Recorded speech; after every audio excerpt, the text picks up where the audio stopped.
آقا ما یه تصمیم گرفتیم در جهت تغییر لایف استایل زندگیمون و اون دوری از اون تنبلیه بود تو ویدیو قبلی گفتم. برای همین امشب میخوایم زود بخوابیم، گوشی رو کوک کنیم رو چه ساعتی؟ فکر کنم همین 5:30 خوب باشه. بریم که 5:30 صبح بیدار شیم ببینم میخوایم چی کار کنیم با زندگی. آقا سلام، صبحتون بخیر. من با 1 ساعت تأخیر بیدار شدم برم ببینم که چیکار میکنم امروز. بزن بریم. من یه زمانی کافه داشتم، از اینو برای خودم گرفته بودم. قهوه رو میتونم با دستگاه درست کنم اسپرسو، ولی اسپرسو دوست ندارم. بریم با هم یه دونه ترک خوشمزه درست کنیم. من یه قاشق پودر قهوه سرپر میریزم این تو، 4-5 تا قند. حتما از آب سرد استفاده کنید. 1 فنجون آب سرد.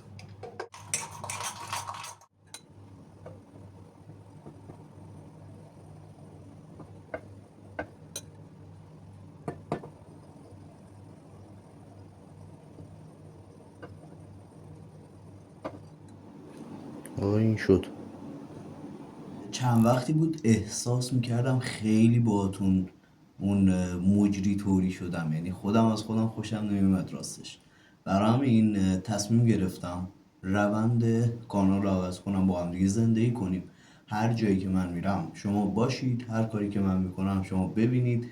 نمیدونم براتون جذاب است یا نه، ولی خب میخوام لایف استایل زندگی خودم رو تغییر بدم و در کنارش هم داستان زندگی رو تا اینجایی که براتون روایت کردم از اینجا به بعدش هم بشنوید و همین که من از اون تنبلیه بیرون بیام، همین که کانالمون اینقدر خوش نباشه وقتی میام میشینم اینجوری لم میدم جلوتون رو مبل، خیلی احساس میکنم مجریم و فلان و اینا، بهم حال نمیده. امیدوارم که اینجوری حال کنیم با هم دیگه. قهوه‌هاتون رو بزنید که بریم با هم دیگه داستانا رو بشنویم. خب بچه ها، من امروز به هر شکلی که بود خودم موظف تونستم بیدار شم و خب فکر کنم اولین روزه که قرار هستش که یه ذره لایف استایل رو تغییر بدیم. بریم ببینم میتونیم نمیتونیم. البته باید بتونم، چون بس دیگه، یعنی از اون تنبلیه خسته شدم. بزن بریم.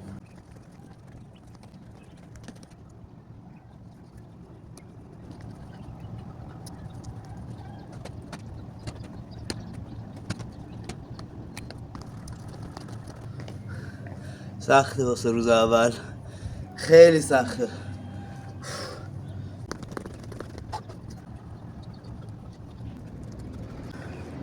خیلی خوب، فکر کنم واسه روز اول کافی باشه.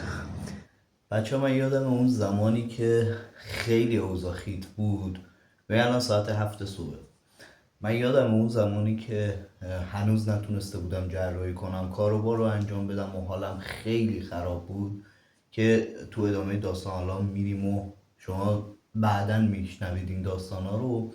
تنها چیزی که اون روزا من رو نجات میداد و یه ذره حالم بهتر بود مدیتیشن بود. الان که یادم اومد بعد از اینکه ورزش کردم، گفتم که من که اینقدر تو اون شرایط سخت این مسئله داشت آرومم میکرد، بهم حس خوب میداد، چرا از این بعد انجامش ندم؟ و میخوام امروز شروع کنم دوباره از اول مدیتیشن کنم. یه پادکست داره حسین، پادکست این نقطه. اگر اهل پادکست هستید حتما این نقطه رو برید دنبال کنید و خیلی به نظر من که رو من که خیلی تاثیر میذاره و امیدوارم که برای شما هم اینجوری باشه. من برم یه مدیتیشن باحال انجام بدم و بعدش میریم با هم دیگه ادامه روزو میگذرونیم.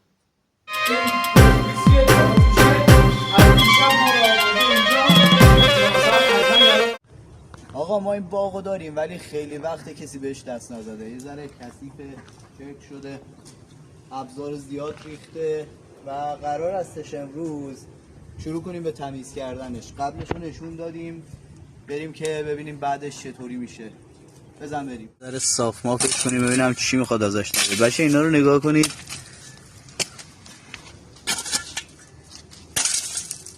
سلام، چیکار میکنید اونجا؟ خیلی خب بچه ها، بزنید بریم ببینم کجا میتونیم یه جای بال پیدا کنیم بشینیم ما هم دیگه یکم صحبت کنیم و یه ذره از داستان رو براتون تعریف کنم. بریم. یه مسیری رو پیدا کردم، فکر کنم تهش بال باشه، نمیدونم به کجا میره، امیدوارم ولی بتونم یه جای باحال ازش پیدا کنم و همونجا بشینم حرفامو بزنم. هنوزم میشه عاشق بود، تو باشی کار سختی نیست، تموم عمر با من باش اگرچه دیگه وقتی نیست. میدونم این دمه رفتن تو چشمات غصه میشینه، همه درداتو میبوسم، میدونم قسمتم اینه. ما فکر کنم جا پیدا نمی کنیم. خیلی خب، بالاخره من یه جای پیدا کردم بشینم. 2 ساعته دارم میگردم دنبال جا که بشینم این داستان رو بگم. شلوغ پلوغ بود اینجا امروز، همیشه خلوته ولی امروز ایداد بیداد، شانس ماست دیگه. به هر حال بریم سراغ ادامه داستانمون. اگر خاطرتون باشه تا اینجای داستان رو پیش رفتیم که من و دختره تو اون شبی که فرصت کرده بودیم که پیش هم دیگه باشیم شب رو خراب کردیم، دعوامون شد و خب کتک و کتک کاری و اینجور داستانا. بچه ها وقتی من برگشتم خونه مدام خودخوری میکردم. خودخوریم سر این بود که میگفتم اگر من مرد بودم و تو کالبد مرد بودم قطعا تو دستتو رو من بلند نمیکردی. و اون همش میگفت که منو مجبور نکن که یه سری چیزا رو بهت بگم. گفتم که بگو، اشکال نداره، اتفاقا شاید بگی بتونی یه امتیاز برای خودت بخری که من و تو با هم دیگه باشیم. و خب برگشت گفتش که من حتی تو دعوایی که با شوهر خودم هم داشتم بزن شده، گاهی پیش اومده که منم اونو زدم.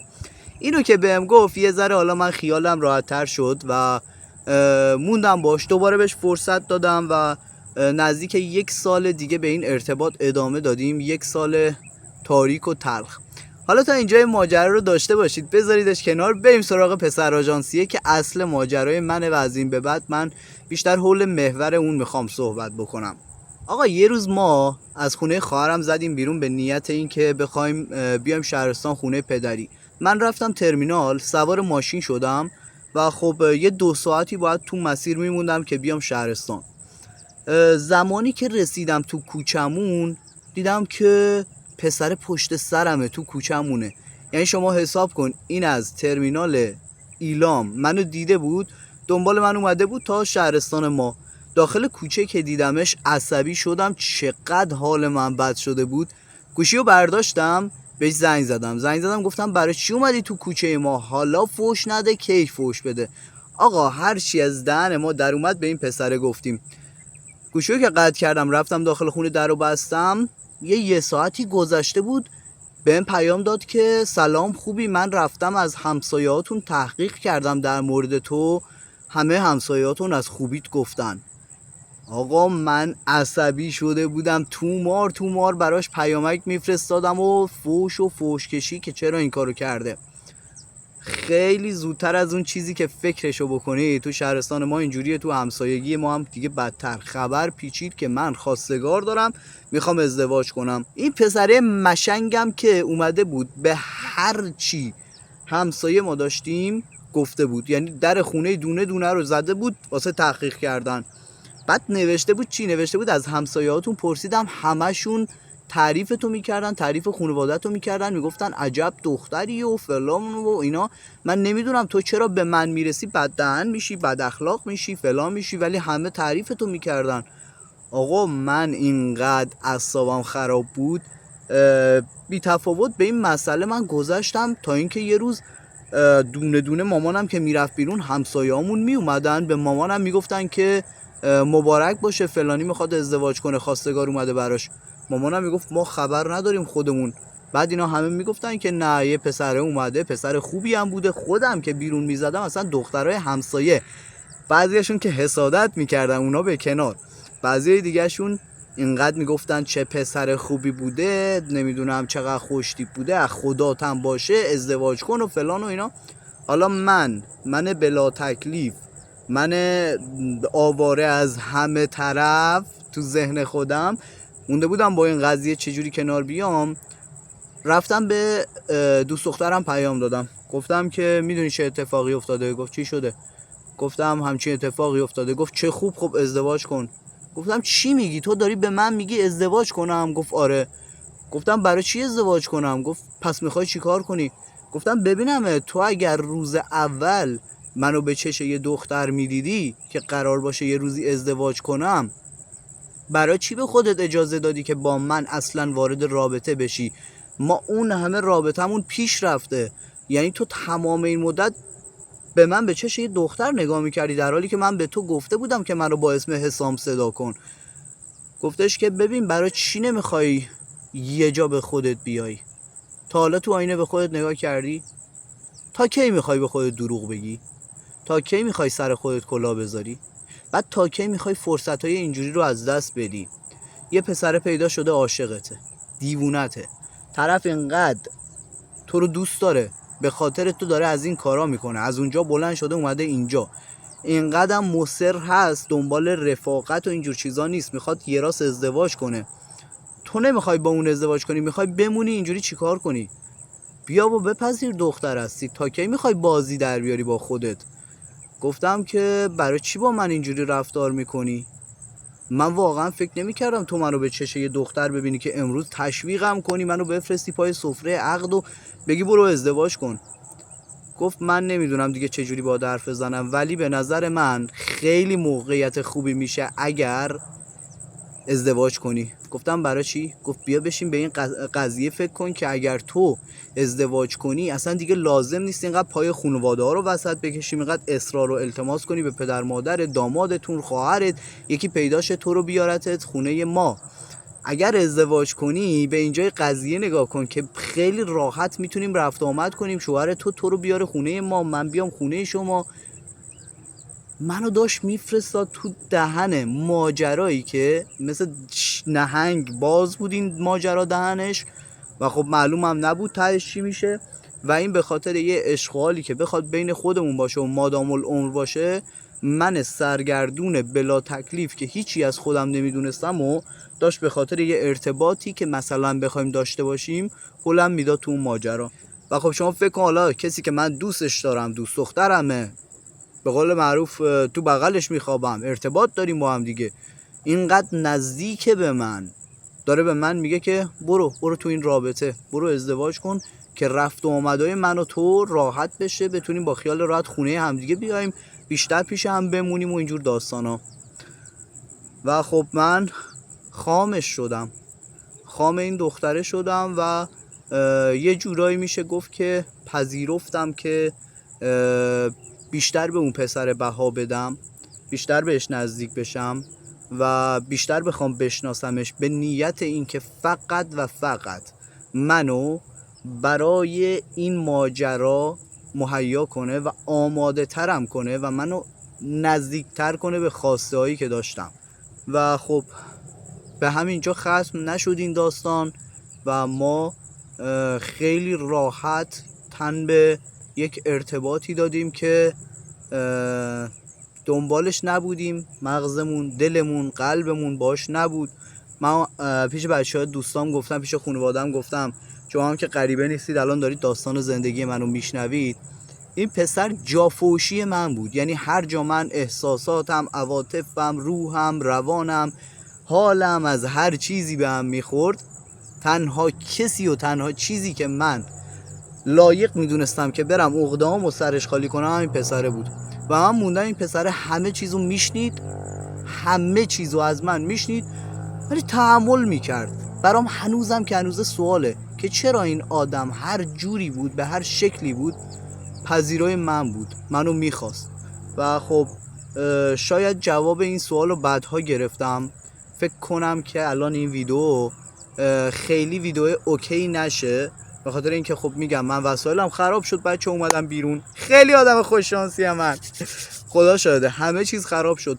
میخوام طبیعی باشه، به خدا نمیخوام هیچی ازتون قایم کنم. نمیدونم شاید خیلیاتونم این ویدیو رو اصلا نگاه نکنید، بپرید ردش کنید برید، ولی تولید محتوا کردن 1000 تا بدی داره، در حالی که بقیه فکر میکنن خیلی موضوع ساده‌ایه. ببین برای پیدا کردن یه جا و برای 10 دقیقه 20 دقیقه حرف زدن با شما من امروز 2 ساعت آواره بودم، بعدش هم وسایلم خراب شدن، یعنی هر کاری میکردم سپایم نصب نمیشد، کم کم آفتاب رفت و نور خورشید رو از دست دادم. الان هم خیلی تعجبه که هوا روشنه، یعنی فکر کنم کیفیت دوربینمه که باعث شده من فعلا تو این روشنایی بشینم. برای همین فکر کنم ادامه این ماجرا رو تو ویدیوهای بعدی ببینیم خیلی بهتر باشه، همون جای قبلی خودمون بشینیم. خدایی خیلی کار سختیه تولید محتوا کردن تو فضای بیرون از خونه و خب من امیدوارم که شما این ویدیو رو دنبال کنید و با من همراه باشید تو ویدیو بعدی.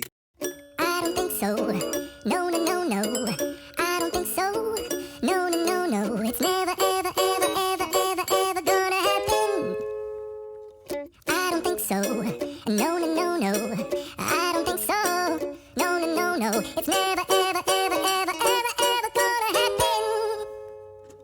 I don't think so. No, no, no, no.